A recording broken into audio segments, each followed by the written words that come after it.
ብሽቅ ቆይ አገኘዋለሁ። ተረጋጋ ኤፍራታ፣ ታገኘዋለሽ።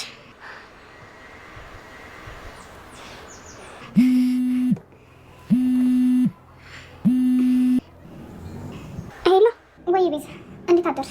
ኤፍዬ እንዴት አደርሽ? ለአንቺ ጥቀምሽ አላውቅም፣ ብቻ የሆነ ነገር አግኝቻለሁ። ምንድን ነው እሱ? ንገሪኝ። አሁን ሉሊትን እያናገርኳት ነበር። እውነቷን ይሁን እየተወነችብኝ ይሁን ብቻ አላውቅም። ከሆነ ሰው የሆነ የሰው እያሳድዳት እንደሆነ ኪሳራ፣ የስራ ንግድ ምናምን ነገር እያለች እየለፈለፈች ነበር። እሺ ቤዛ፣ በየሰዓቱ የምትነግሪኝ እያንዳንዱ ነገር ለእኔ ጠቃሚ ነገር ነው። እሺ በቃ ይፉዬ፣ እሺ ቻው በይ። እሺ ቤዝዬ፣ በጣም አመሰግናለሁ። ቻው። እሺ ቻው ይፉዬ።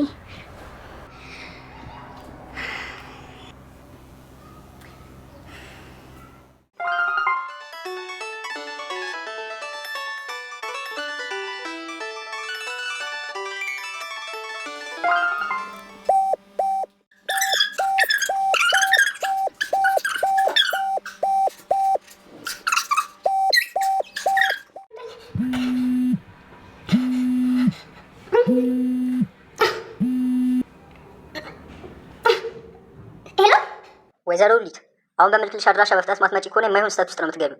ስለተፈጠረው ነገር በፍጥነት መተሽ እንድታብራሪልን አለቃ ዞሻል። ያ ካልሆነ ግን እንዴ ቆይ እሺ፣ ምን አደረጉ እንዴ? ምን ጥፋት እኮ አላጠፋሁም። በቦታው ደግሞ እናንተ ነበራችሁ አይደል? ሁሉም ነገር አይታችኋል። እንዴ አልመጣም። እሺ እመጣለሁ። እንዴ እመጣለሁ። እሺ እሱም ቢወትሽ ፈርደሽ መሆን አለበት። የትም ላታመልጪ በሰላም ብትመጪ አይሻልም? ማለት አለቃ ሁሉን ነገር በሰላም ማብራራት ከቻለች አብራ ትቀጥላለች እያለ ነበር። ምርጫው ግን አንቺ ነው። አይ እንዴ ቆይ እሺ፣ ምን አደረጉ እንዴ? ቆይ ምን ጥፋት አጥፍቻለሁ? አንዴ ከተባልኩት ውጪ ምን ጥፋት አጠፋሁ እንዴ? ሰውሰብ ፈጣሪ እባክህ እርዳኝ። ምንድን ነው የማደርገው? እባክህን ለእኔ የሚከራከር ሰው ለእኔ የሚሆን ተጎዳች ብሎ ይህን የሚያስብልኝ ማንም ሰው እንደሌለ ታውቃለህ። በዙሪያ ያሉት ሰዎች ሁሉ ሰይጣኖች ናቸው።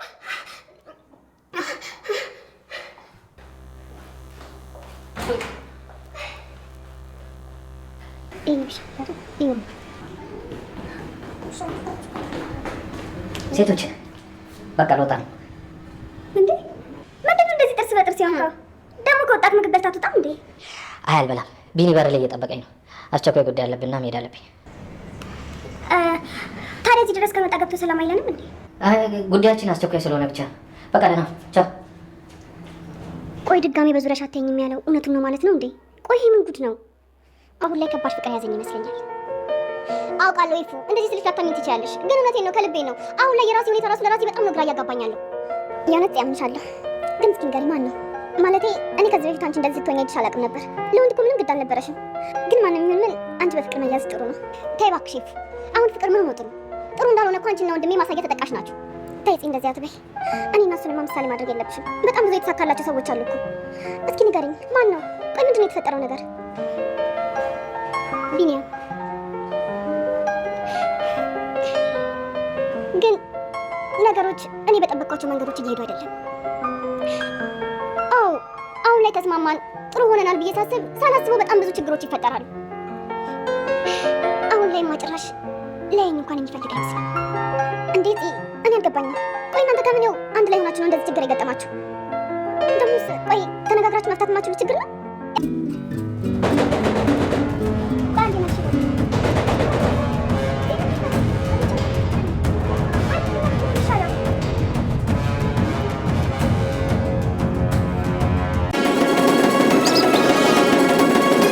ሐረግ ክፍል 86 ተለቀቀ። ናታን የዲያራ እናት ጠርተው እናቷ ጋር ተገናኝቶ ለምን እንደፈለገችው ቢጠይቅም ሴትዮዋ ነቄ ስለሆነች አንተ ነህ ያገትካት ብለዋለች። ግን በዚህ ስራ ላይ ደግሞ ናታንም እጁ ያለበት ይመስላል። ምን አስቦ ይሆን? ወይዘሮ ሉሊት እንግዲህ አቶ ያፌት ጋር ባረጉት የንግድ ውል እሱም ደግሞ በመክሰሩ የተነሳ በጣም ፈርታለች። አለቃዋ ምን ማድረግ እንደሚችል ጠንቅቃ ስለምታውቅ በጣም ፈርታ ደብቁኝ፣ ሸሽጉኝ እያለች ነበረ። እናም እንግዲህ በተኛችበት ቤዝ መኝታ ቤቷ ስታገኛት ቤዝን በጣም ተደናግጣ ነበር። ምን ፈልገሽ ነው ምናምን ብላ ጮኻባት ነበር። ግን ደግሞ ጓደኛሞች እንደሆነና ይቅርታ እንደጠየቀቻት ነግራት፣ ስለዚህ ጠንቋትና ሀሳቧን ልታካፍላት ፈልጋ እንደሆነ ነግራታለች። ቤዝም ያለውን ነገር ለዕለት ተዕለት ለእህቷ እያሳወቀች ነው። ቤዝ ከአዲሱ ፍቅረኛዋ ጋር እሱ ቀደም ብሎ ካፈቀራት እሷ ደግሞ አሁን ካየችው አዲሱ ፍቅረኛዋ ከዲያራ ወንድም ጋር ጥሩ ጊዜ እያሳለፈች ትገኛለች። እኔ በጣም አቅቶኛል፣ አፍቅሬዋለሁ ከልክ በላይ ቢኒም ብላ ለኤፉ ተናግራለች። ሰላም ሰላም! ውድና የተወደዳችሁ ሹካ መንኪያ ቤተሰቦች እንደምን አላችሁ? በያላችሁበት የዓለም ዳርቻ ሰላማችሁ በዘት ተረፍርፍ ይበል እያልን ዛሬም በአዲስ ተወዱታላችሁ ባልነው መተናል። እናንተም በቅንነት ላይክ፣ ሼር፣ ሰብስክራይብ እያደረጋችሁ አበረታቱን። እኛም አዲስ ድንቃ ድንቆችን ይዘን ወደ እናንተ እንመጣለን። ወደ ሙሉ ቪዲዮ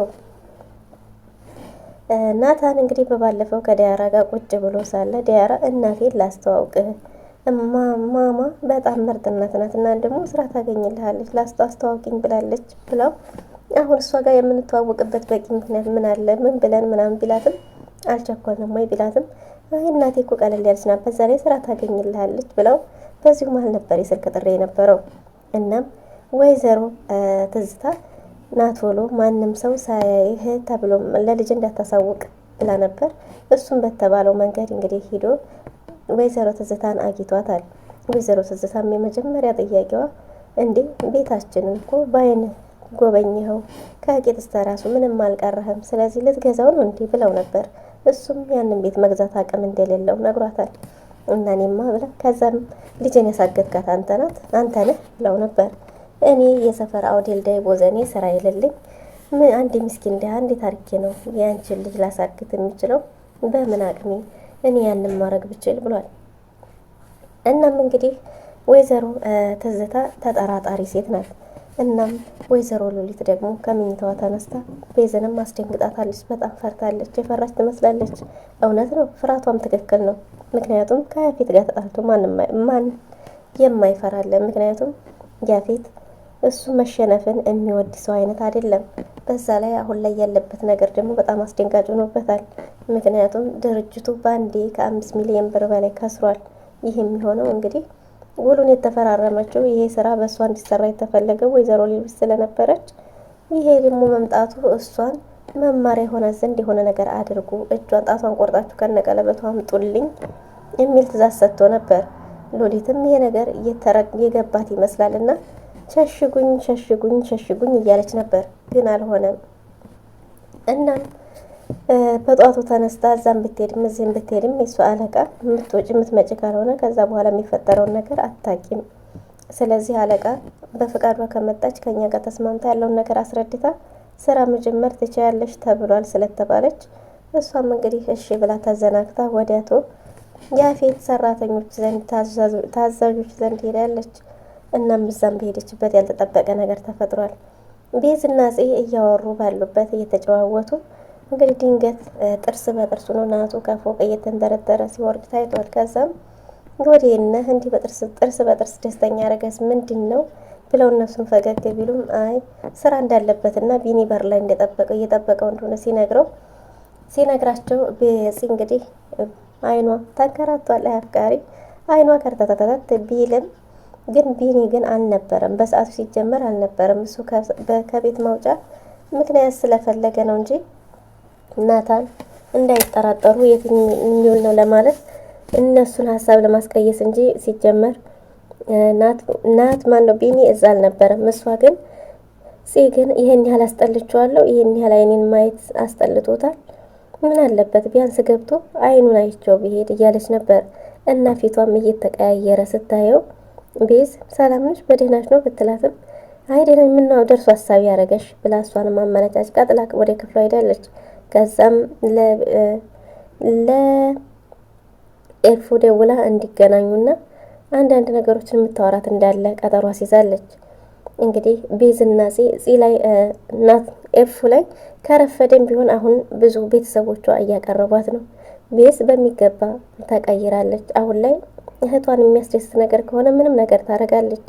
የወይዘሮ ሉሊትንም ለእህቷ ስትል ጓደኝነት ተቀብላለች። እና ኤፉ አንቺ ባትሆኝብኝ አንድም ቀን ከዚህ ሴትዮ ጋር እንኳን ጓደኝነት ጉርብትነት አያስፈልግም ነበር እያለች እንግዲህ ኤፉ ደግሞ በተደጋጋሚ ምንም ነገር ቢሆን እሷ የናቃችው ትንሽ ነው ያለችው መረጃ ለኤፉ እንደሚጠቅማት እንደሚያግዛት ስለነገረቻት ምንም ነገር ቢሆን ስታደርግ እሷን አስታውሳ ነው እንጂ ወይዘሮ ሉሊት ጋር መሳፈጥ በጣም አስጠልቷት ነበር። እናም ወይዘሮ ሉሊት ያለችውን ደውላ ነግራታለች። ኤፉ ፓስወርድ መረጃዎችን አገኛለሁ ብላ የኢሜል ፓስወርድ ተቀይሮ አስቸግሯት እየተበሳጨች ሳለ ደውላ አለቃዋ ጋር ስራ እንደጀመሩና ስራው እንደከሰረ ከዛም ደግሞ እሷን እየፈለጋት እንደሆነ ይሄ ከጠቀምሽ እንግዲህ ዛሬ ይሄን ብላኛለች ብላ ነግራታለች። ምንም አይነት መረጃ አንቺ አይጠቅምም የምትይ ሁሉ እኔን ይጠቅመኛል ብላት ከጠቀመሽ እሺ ብላ ከዛም በኋላ እንግዲህ ከአዲሱ ፍቅረኛዋ ጋር ደሳስ የሚሉ ጊዜዎች እያሳለፉ እየተጨዋወቱ ይገኛሉ። እናም እንጽና ናቱም በዚህ ሊያናዷት አሞሽ ነው ወይ ብርቱካን ይመጣልሽ እናሞሽ ነበር ወይ ምናምን እያሉ ቢያናዷትም እሷ ግን አሁን ላይ ጥሩ ደስ የሚል ላይፍ ላይ ናት። ልጁም እንግዲህ ከእናቱ ተደብቆ የሚኖር ቢሆንም አሁን ላይ ሀሳቡን የሚያጋራ ያለ ይመስላል። እና ራዲያ እንግዲህ ስለ እህቱ ደግነት፣ ስለ እህቱ ፍቅር፣ እህቱን እንዴት እንደሚወዳት በተደጋጋሚ ናታን ሲነግራት ቅናት አደረባትና ቤት ስትደርስ የመጀመሪያ ጥያቄዋ የነበረው ወንድሜ ለምን ከኛ ሸሸህ?